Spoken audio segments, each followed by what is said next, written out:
Hello everyone, this is Jyoti Khandelwal. I am here with my presentation on subject-verb agreement, which is a very important topic in English grammar for classes 6 to 10. This is the first part. Watch the video till the end, like and share it and subscribe the channel.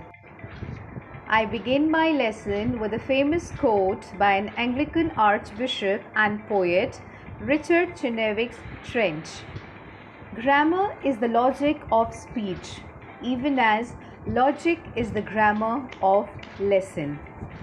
So in this lesson, I am going to deal with the definition of subject and verb and the relationship between subject and verb, which will be followed by various rules to support the statement. Students need to understand that in classes 9 and 10, no direct questions are asked from the topic.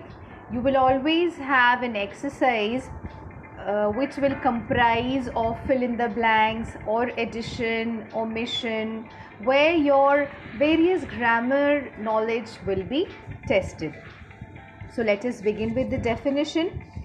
What is a subject? The subject is a noun or pronoun that tells who or what the sentence is about.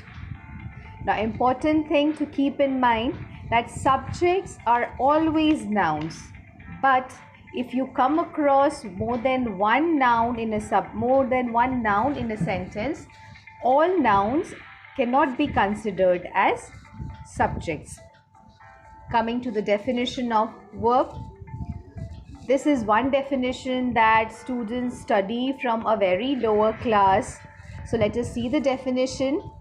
A verb is a word or group of words that expresses time while showing an action or the fact that something exists.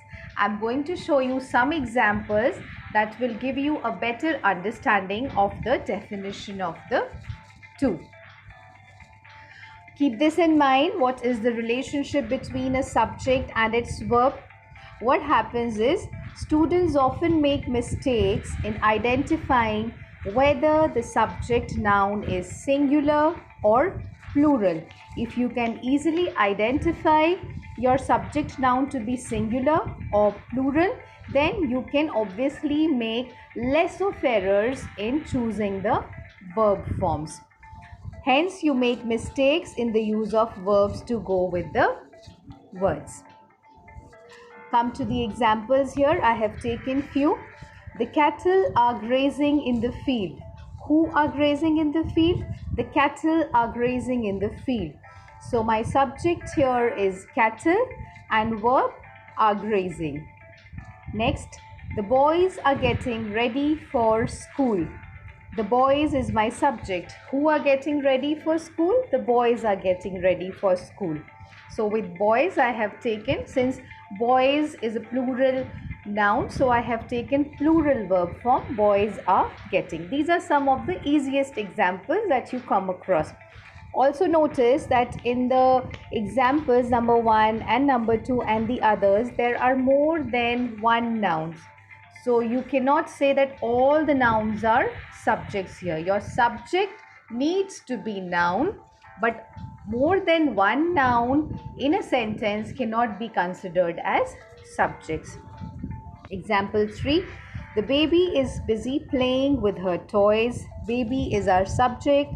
Is busy playing becomes our verb form. Then number 4, the president is to address the nation tonight. You are not to write the president are. The presidents are, but here since our subject is singular, the president, so we will take singular verb form. And the last one is the plural subject form, the ministers. So we have to take have submitted, the plural verb form. These are some easy examples. Now, subject-verb agreement follows various rules. We have to keep quite a few number of rules in mind when we are solving the exercises. Once you practice the exercises, keeping the rules in mind, if you are thorough with them, then you can easily attempt the exercises. Not that difficult. So rules to keep in mind while dealing with sentences. I begin with rule number 1. Nouns plural in form, singular in meaning, take a singular verb. See, some of the nouns that you will come across, they appear to be plural. Appear means you will find S. You need to understand that after every word, if there is S, it has to be singular or plural. That you need to keep in mind. So these are some of the subjects that appear to be plural, but they are not plural, they are singular. Hence, we take singular verb forms with them. Dramatics, aerobics, statistics, economics, electronics, gymnastics. You will see that after all these words, there is S added to it, but it is not the plural form, it is singular form. 2 examples I have mentioned here for understanding. Physics is one of the most interesting subjects. Don't consider physics to be plural subject. It is singular. So we have to take is with the subject. Example 2 again. Aerobics is the best exercise to keep you fit. Physics and aerobics both are singular. So we have to take singular verb forms. Okay, there are these games and sports. Again, the same thing I'll tell you. Appear to end in S. They are not plural forms. They are taken as singular. So we have to take singular verb forms with them. Cards, athletics, tennis, skittles, billiards, draughts. I've taken 2 examples here. Tennis is a popular sport among youth these days. Second, cards becomes a good time pass while traveling. So don't consider tennis and cards to be plural.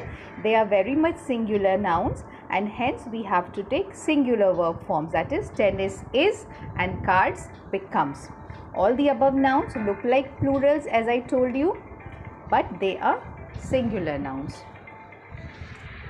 Some of the diseases that I have taken for understanding: diabetes, mumps, measles, rabies, rickets, tuberculosis.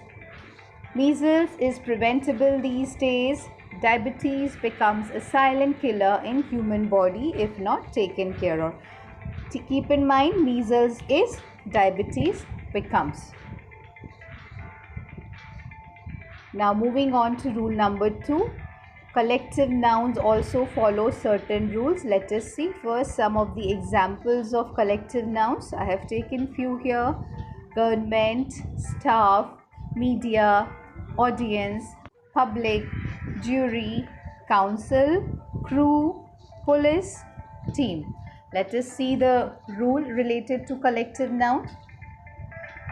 Whenever there is a sense of unity, we use singular verb with collective noun. But when it is used in the sense of separation, we use plural verb with them. Now, what is this sense of unity and what is this sense of separation? That first we need to understand.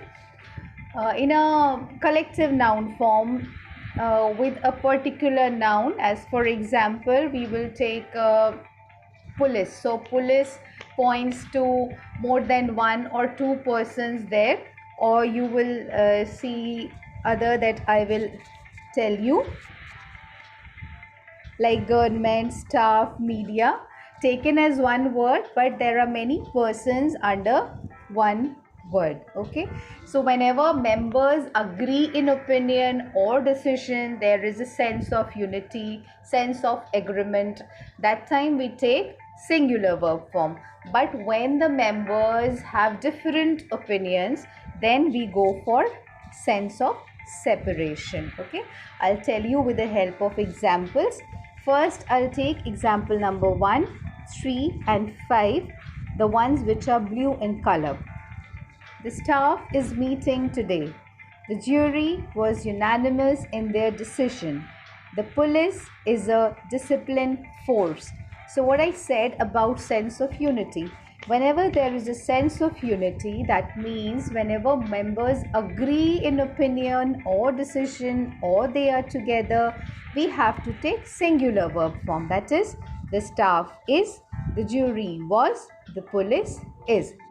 But when there is sense of separation, when the members are not together, when they have different opinions, then we go for plural verb forms. As for in examples 2, 4 and 6, the ones in black color, you will see the staff are having an argument. Suppose there are 10 members and 5 agree on a particular decision, 5 disagree. Then there is sense of separation in their opinions. They are not coming together to one final result. Then we go for plural verb forms. Also, you will find the same thing in number 4 and 6. The jury were divided in their opinions. A jury member consisting of 5 or 6. 3 agree on something, 3 have different opinions. So it is plural verb form to be used here. Same with example 6. The police are searching the thieves.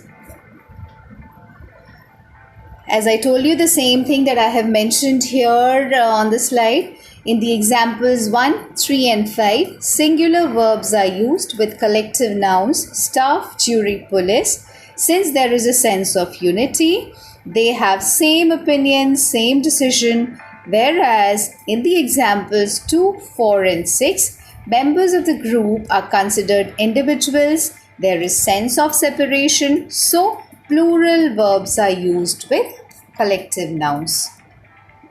Students, don't be confused and don't think that it is quite difficult to keep the rules in mind. Of course, you cannot memorize all the rules, but when you are practicing, right, when you are in classes 9 and 10, of course, you might be doing a lot of practice. So when you sit down to practice, keep the rules in front and then you start doing your exercises.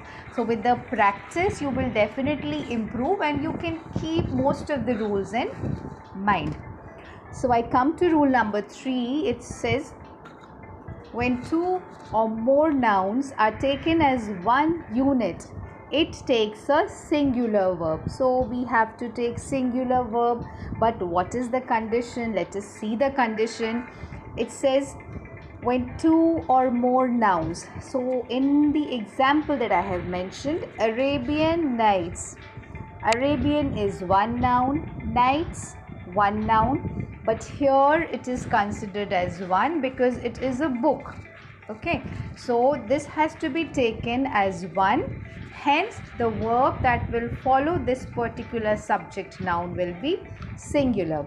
Arabian Nights is my favorite book of short stories. Pickwick Papers is a famous novel written by Charles Dickens. So here you have to keep that in mind. This book Arabian Nights considered one, so my verb form is singular is again Pickwick Papers. We have to take it as one noun. So the verb form that will follow after this subject noun has to be singular is. Coming to rule number 4, it says when 2 nouns are joined with and refer to the same person or thing or concern or one idea. When there is one idea, one concern behind using more than one noun, then the verb form that we take has to be singular.